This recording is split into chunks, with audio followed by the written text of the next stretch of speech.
Welcome back to my YouTube channel government job insiders. और आज हम डिस्कस करने वाले हैं Uttarakhand subordinate service selection board में बहुत सारी वैकेंसीज का रिक्रूटमेंट का नोटिफिकेशन आया है, जिसमें आपकी आई थिंक कंप्यूटर असिस्टेंट की वैकेंसी है और डेटा एंट्री ऑपरेटर की वैकेंसी है, जूनियर असिस्टेंट की वैकेंसी है। और यहाँ पे उन सब के बारे में जानेंगे कि क्या स्टार्टिंग डेट है, क्या लास्ट डेट है, कौन कौन फॉर्म फिल कर सकता है, क्या जो उत्तराखंड से अदर स्टेट के कैंडिडेट्स हैं वो फॉर्म फिल कर सकते हैं कि नहीं, एग्जाम होगा या फिर मेरिट के बेस पे सिलेक्शन होगा। सारी चीज़ों को हम यहाँ पर अच्छे से पढ़ेंगे। तो आप यहाँ पर देख सकते हो, जस्ट वेट, हाँ, आप यहाँ पर देख सकते हो उत्तराखंड मतलब Uttarakhand subordinate service selection board की तरफ से ये नोटिफिकेशन है।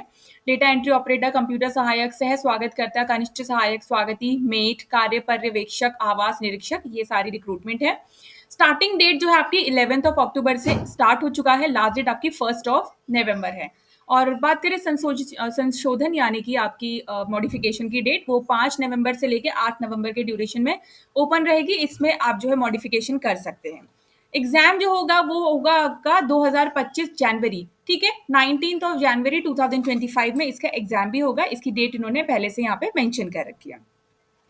यहाँ पर आप देख सकते हो, आपको अप्लाई करना है तो ये इनकी ऑफिशियल वेबसाइट है, यहाँ पर जाके आपको अप्लाई करना होगा। इन पदों में से डेटा एंट्री ऑपरेटर, कंप्यूटर सहायक और सह स्वागतकर्ता व कनिष्ठ सहायक जो है, उनका जो एग्जाम होगा वो 2 फेजेस में होगा। पहला तो उनकी लिखित परीक्षा होगी जो कंप्यूटर बेस्ड एग्जाम होगा, ठीक है। उसके बाद जो होगी लिखित परीक्षा होगी। प्रथम चरण में लिखित प्रतियोगिता परीक्षा होगी। वह लिखित प्रतियोगिता परीक्षा में मेरिट के आधार पर जो चयन अभ्यर्थी हैं उनकी क्वालिफाइंग टंकण परीक्षा होगी। यानी कि इसमें जो है ये जो डेटा एंट्री है, कंप्यूटर्स है, स्वागत करता है, इनका जो है टाइपिंग टेस्ट भी होगा। फाइन।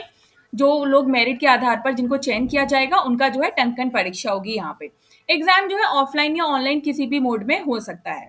आपके पास एक valid email ID, phone number यहाँ पे होना चाहिए, ताकि आप जो जब अप्लाई करो, रजिस्टर करो, वहाँ पे आपकी वैलिड ईमेल आईडी और फोन नंबर आपको वहाँ पे मेंशन करना है, जिससे कि आपका 1 टाइम ओटीपी आएगा और उसके बाद आप अपना फॉर्म फिल कर सकते हो।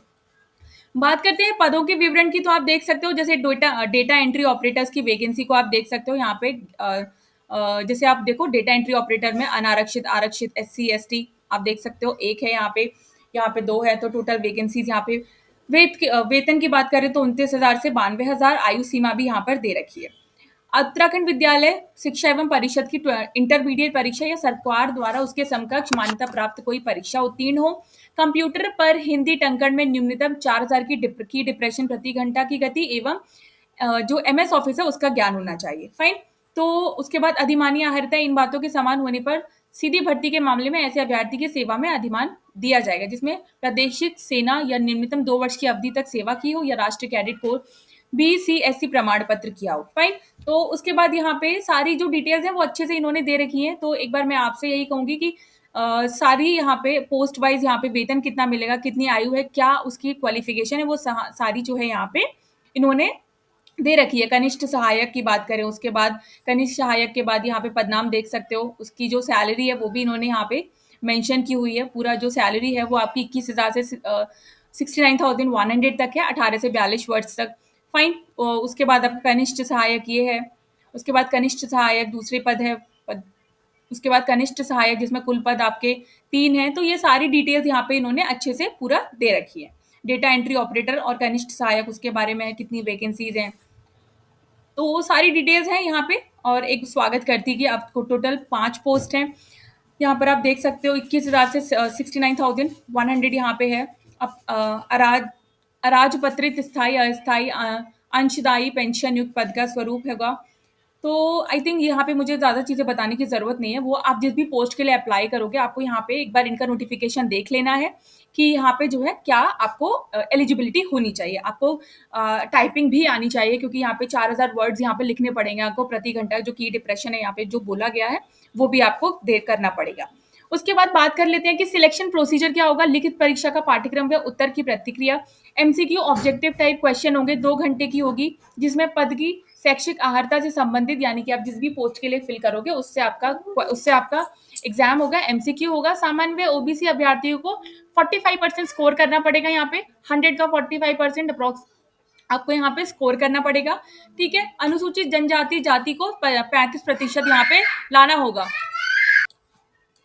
हाँ, तो उनको 35% लाना होगा। अभ्यर्थियों को ऑफलाइन लिखित प्रतियोगिता परीक्षा के प्रश्न बुकलेट परीक्षा के पश्चात अपने साथ ले जाने की, यानी कि ऑफलाइन होगी यहाँ पे।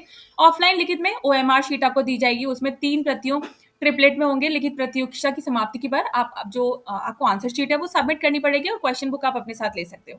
प्रत्येक प्रश्न के लिए 4 विकल्प दिए होंगे, उसमें से आपको किसी एक पर सही मतलब गोला लगाना है। सही आंसर पे जो है आपको मार्क्स दिए जाएंगे और यहाँ पे 1/4 की नेगेटिव मार्किंग भी है, 1/4 ऋणात्मक अंक दिया जाएगा।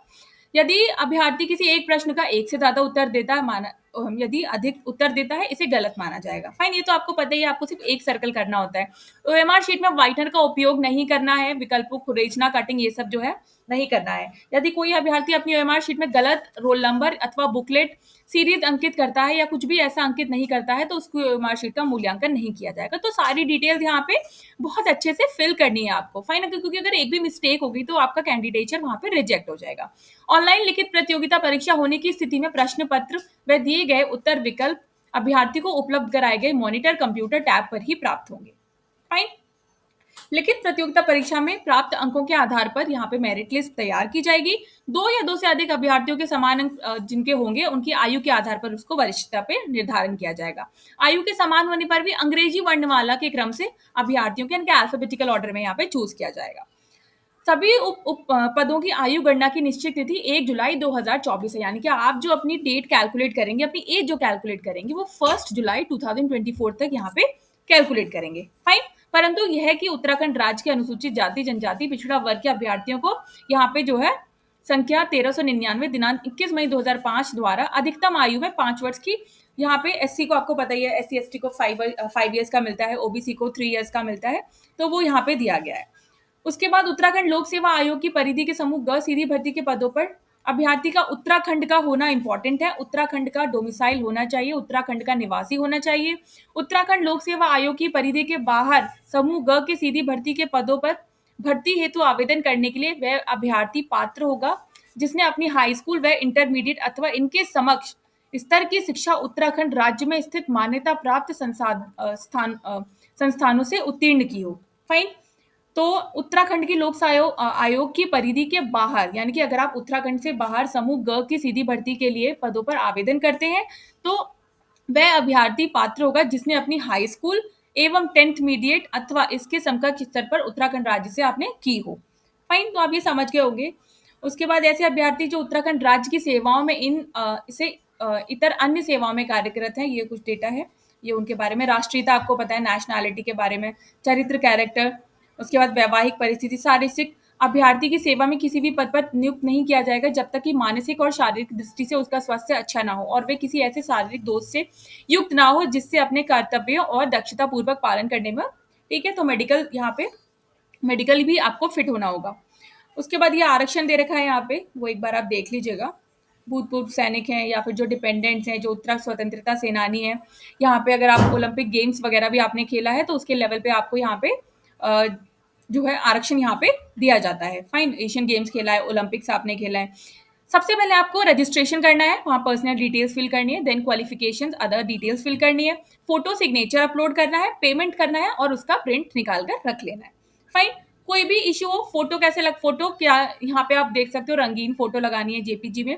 फाइन, सारी चीजें यहाँ पे दी हुई है, इसमें कोई भी डाउट आपको नहीं होगा।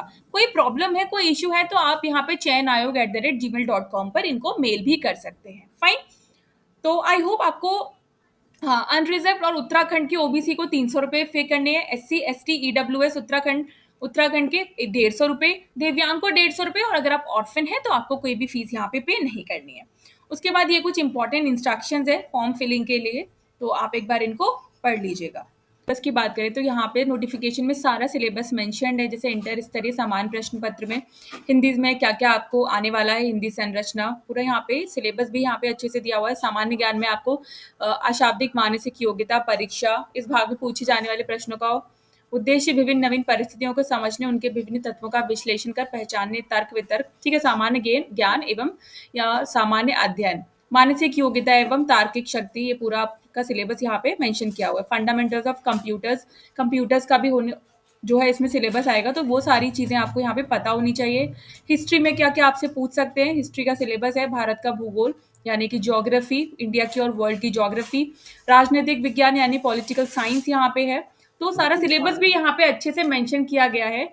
तो आप एक बार इसको अच्छे से पढ़ लीजिएगा, आप फॉर्म को अगर अप्लाई कर रहे हैं तो। और वीडियो अच्छी लगे तो चैनल को like, share, subscribe and bell icon button को प्रेस करना नहीं भूलिएगा। तब तक के लिए नमस्ते।